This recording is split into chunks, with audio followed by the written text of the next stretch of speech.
Hello বন্ধুরা, তোমরা সবাই কেমন আছো? আশা করি ভালো আছো।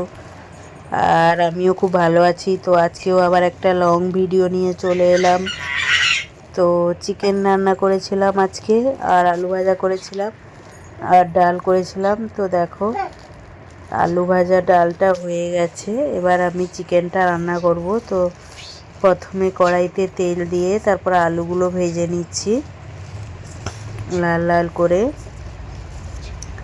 আর তোমাদের কি কি রান্না হয়েছে কমেন্ট করে অবশ্যই জানাবে।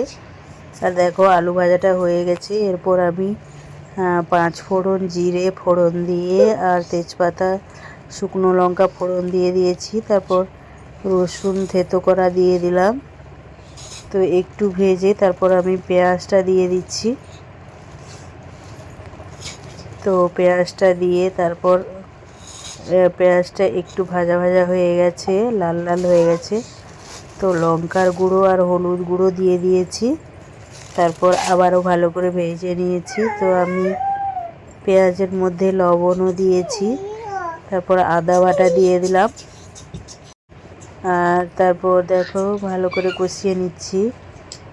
তো কষিয়ে নিচ্ছি, তারপর আমি টমেটো কুচি দিয়ে দেব। তো এটাতে ধনে বাটা, জিরে বাটা আর কাঁচা লঙ্কা শুকনো লঙ্কা বাটা সব দিয়ে দিলাম। দিয়ে ভালো করে কষিয়ে নিচ্ছি। এবার আমি টমেটো কুচি দিয়ে ভালো করে কষিয়ে নেব। তো দেখো, টমেটো কুচি দিয়ে দিয়েছি, দিয়ে ভালো করে কষিয়ে নিচ্ছি। তো সবাই একটু পাশে থেকো, ভিডিওগুলো দেখো। আর যারা কমেন্ট করো না, লাইক করো না, তারা একটু কমেন্ট করো, যাতে আমি তোমাদের বাড়িতে যেতে পারি। তো আমি একটু ব্যস্ত আছি, তাই ঠিকমতো অ্যাক্টিভ থাকতে পারছি না। কিন্তু আবার যখন অ্যাক্টিভ থাকবো তখন সবাইকে লাইক কমেন্ট করব। তো চিকেনের মধ্যে সর্ষের তেল, লঙ্কার গুঁড়ো, হলুদ গুঁড়ো আর লবণ মাখিয়ে রেখেছিলাম আগে থেকে। তো দিয়ে দিলাম,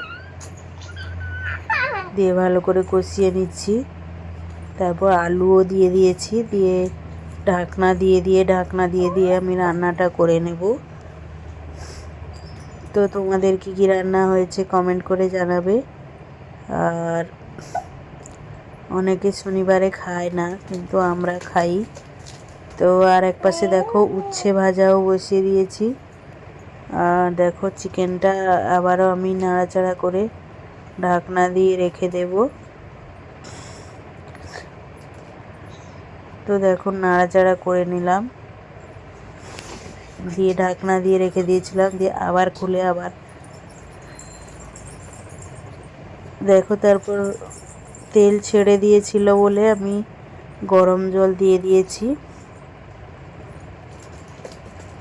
আমি বেশিরভাগ কষা করে রান্না করি, কিন্তু আজকে ভাবলাম একটু জল দিয়ে রান্না করি। তো গরম জল করে রেখেছিলাম।